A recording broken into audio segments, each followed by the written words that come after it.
and namaskar. My name is Rutvik, you can call me Rutu. So before you get into the video, please like and subscribe to my channel and also to this video. Before we step into the video, I would like to say that stay away from coronavirus. It's spreading everywhere. So what you need to do is stay home and stay safe. So please do it. It's a request. Thank you very much. Before we jump into this video, I would like to ask you guys a simple question. Have you guys checked out my video where I went for flying in Australia? It's called How I Got My Pilot License. Yeah, so if you have not, please go and check it out because this video and that video both are connected. So please go and check it out. Thank you. So, a lot of you have been asking me, is my aircraft comfortable? Was the aircraft able to go to 40,000 feet? Was the aircraft able to work as a glider? Was the aircraft able to fly at supersonic speed?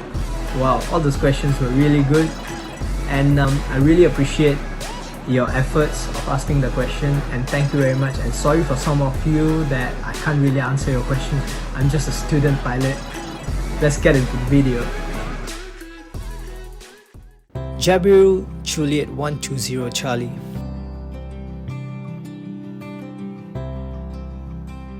Wow, what a great aircraft. This aircraft is really good for pilot training and recreational flying. It is a light sport aircraft. It is all analog system. The aircraft is good in maneuverability, stability, and overall perfect. I would always love to fly in this aircraft. Firstly, let's start with aircraft instruments. As you can see here, it might look confusing, but it gets easier as you start to understand each and every one of it. So first, understand that there are 6 basic instruments: airspeed indicator, attitude indicator, altimeter, turn coordinator, heading indicator, and vertical speed indicator. Now, I will briefly explain each of it. Airspeed indicator, it helps us to tell our speed. Remember, speed is the king.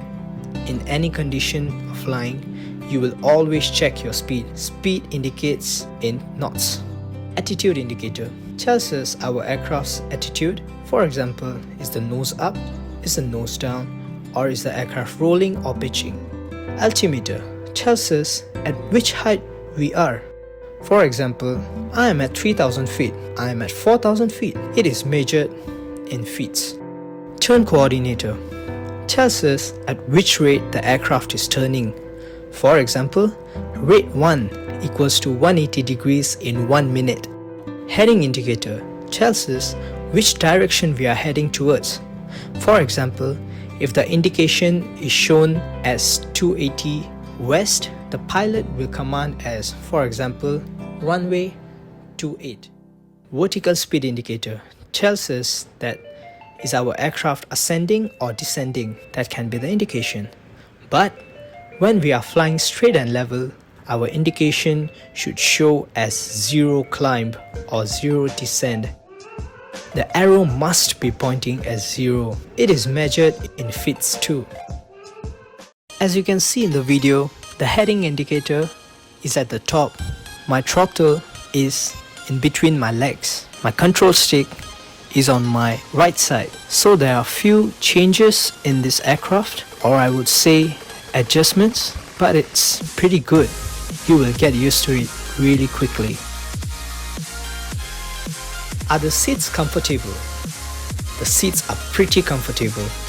It might look small, but double the size of an average body can be able to fit in. How do we choose a runway?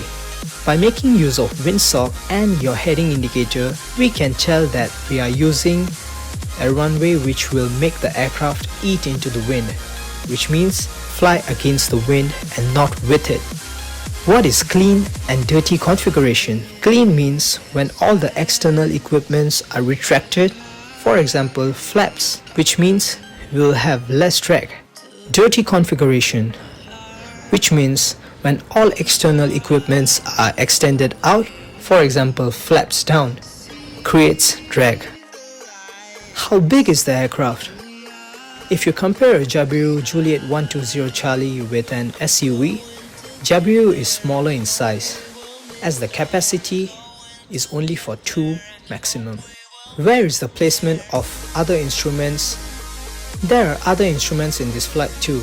If you take a look at the right side of the control panel, you can see there is an oil pressure, oil temperature, aircraft battery, and sometimes a clock indication too. The fuel tank is just behind where you sit. If you have seen my first video of me flying, you can observe that I will tend to turn behind many times.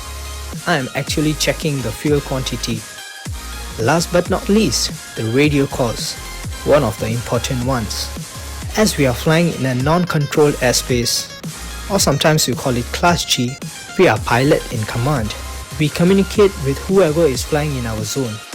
For example, if I want to tell my location, I would say that traffic Moebius Jabiru 5678 is departing to northeast, upwind runway 01, passing 400, climbing to 4500 Moebius traffic. So in this message, I actually told them that I have just departed and I'm heading towards the northeast and I used runway 01.